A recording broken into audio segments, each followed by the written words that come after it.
Essa pequena semente parece inofensiva, mas em segundos você vai ver um milagre acontecer.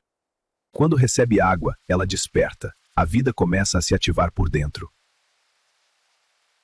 A casca se rompe e a primeira raiz surge, buscando nutrientes. O broto rompe a terra e começa a corrida pela luz. De algo minúsculo nasce uma nova vida. A natureza nunca para.